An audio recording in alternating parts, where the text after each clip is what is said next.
confini della storia, con Angelo Floramo, un podcast di Banca 360 FVG.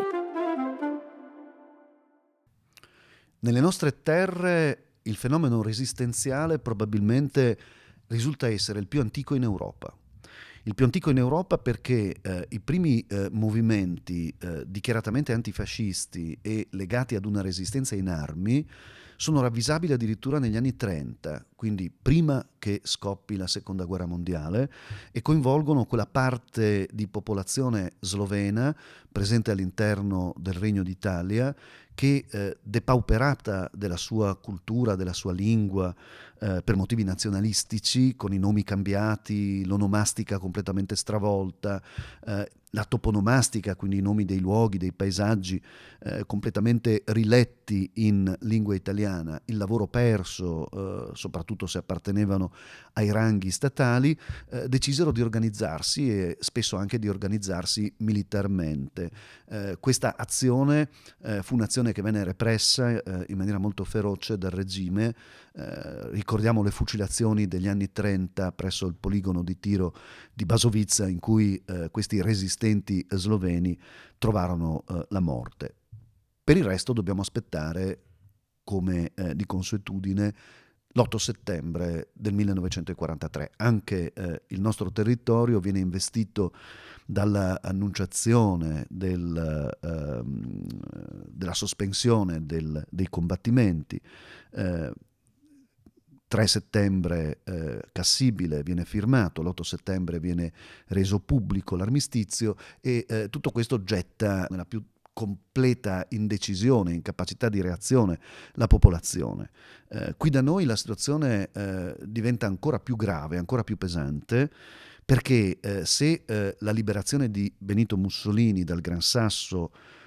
lo farà porre a capo della Repubblica Sociale Italiana, il territorio friulano verrà inserito nella cosiddetta Adriatische Küsterland, cioè nel litorale adriatico, cioè territorio direttamente di competenza del Terzo Reich. La figura militare di riferimento era il Gauleiter di Klagenfurt e non è un caso che a Trieste venga costruito il primo campo di sterminio, primo e ultimo campo di sterminio presente in territorio italiano, la tristemente nota risiera di San Sabba.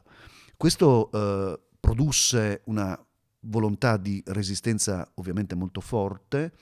Le bande partigiane cominciarono su richiamo del Comitato di Liberazione Nazionale ad organizzarsi già dall'autunno-inverno del 43 in una situazione totale di sbando, come spesso accadeva, di mancanza di collegamenti e anche di raccordi, ma con una ben pervicace volontà di cacciare dall'Italia l'invasore nazista. Ricordiamo che i tedeschi erano diventati da alleati truppe di presidio e quindi truppe d'occupazione, e porre fine ad un regime fascista che per 20 anni aveva sottratto la libertà al popolo italiano. Poi questa presenza soprattutto in montagna, ma anche nelle aree della campagna friulana, nelle vallate del Natisone, cominciò a irregimentarsi in una maniera molto più definita, molto più chiara, sotto l'egida di due grandi formazioni, prevalentemente la formazione Garibaldi, che aveva un'ispirazione prevalentemente di tipo marxista e comunista, e la formazione Osoppo, degli Osovani, che invece raccoglieva tutte le altre forze che poi sarebbero entrate a far parte, assieme anche ai comunisti, dell'Italia repubblicana. Quindi c'erano cattolici, l'ispirazione cattolica della formazione Garibaldi era evidente, c'erano i liberali, c'erano i socialisti, insomma una compagine molto variegata e molto colorata. La situazione è molto complessa non solo perché il territorio è Terzo Reich, ma perché in ambito jugoslavo esiste una forte organizzazione di resistenza, la resistenza slovena jugoslava, organizzata in una coesa comunità di combattenti il cui nome era Tigr, è un acronimo. T sta per Trst, Trieste, I sta per Istra, l'Istria, G sta per Gorizia, Gorizia,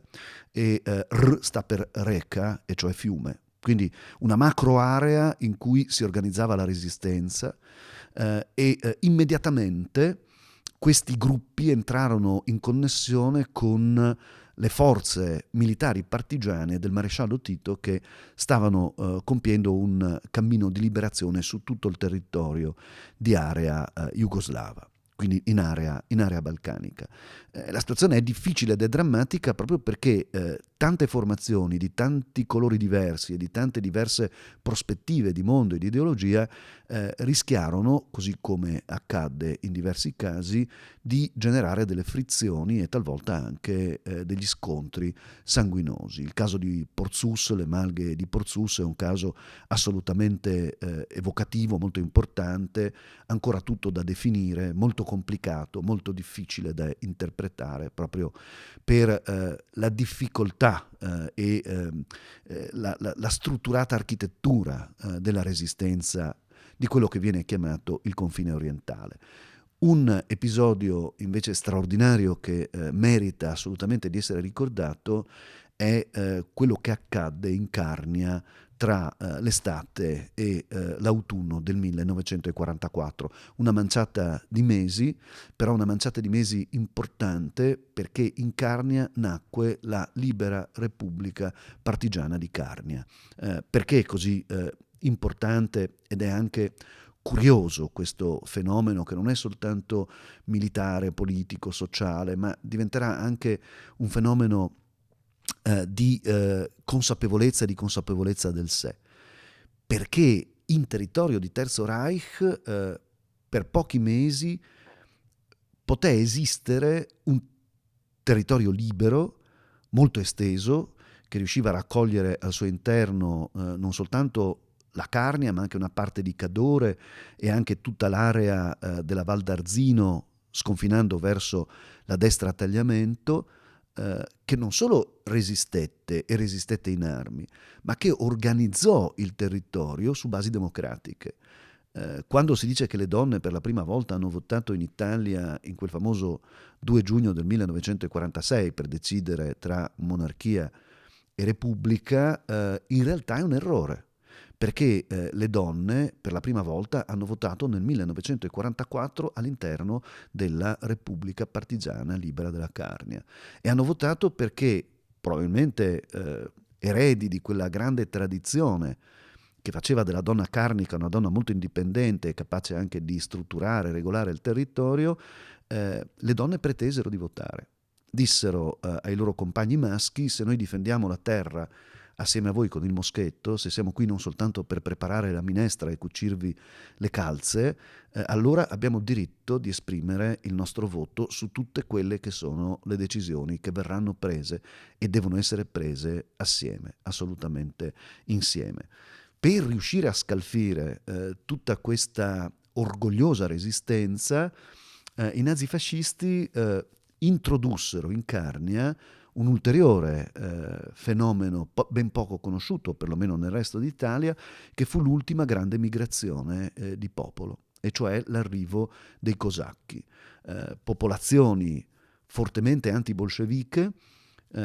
popolazioni che erano insediate in aree marginali di quella che all'epoca era l'Unione Sovietica, l'area del Don, il Terek, il Donbass, l'area caucasica, erano convintamente anti-bolsceviche perché detestavano Stalin, che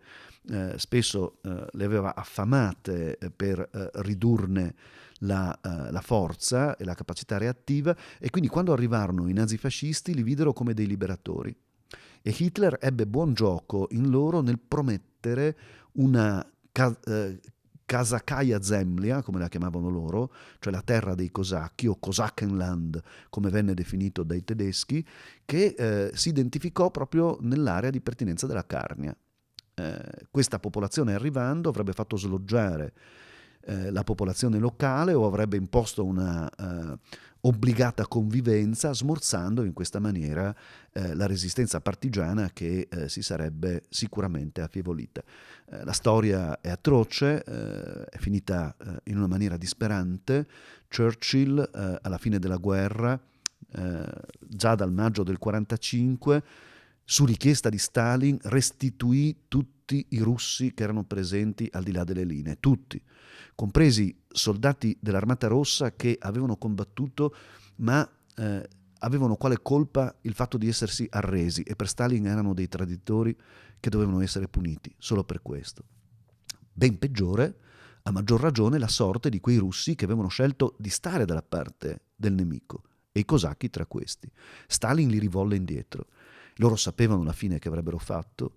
e in molti casi si suicidarono collettivamente nella Drava, legando se stessi, le loro mogli, i loro bambini, perché era una migrazione di popolo, ai carri, e immergendosi nelle acque pur di non ritornare in Unione Sovietica. C'è una curiosità dolorosa che vale la pena raccontare. Nel momento del partire, molte madri cosacche, sapendo quale sarebbe stato il loro destino, affidarono alle madri carniche i fagottini che contenevano tra gli stracci i loro bambini più piccoli, dicendo: ti abbiamo portato via tutto, anche adesso portiamo via quello che possiamo, ma questa volta ti lasciamo qualcosa. E secondo la tradizione per cui laddove si mangia in 4 si può anche mangiare in 5, nessuna madre a cui era stata chiesta questa cosa si rifiutò, a dimostrazione del fatto che anche nella disumanità più grande, che è la disumanità della guerra, noi non possiamo perdere il senso dell'umano. Ai confini della storia, con Angelo Floramo, un podcast di Banca 360 FVG.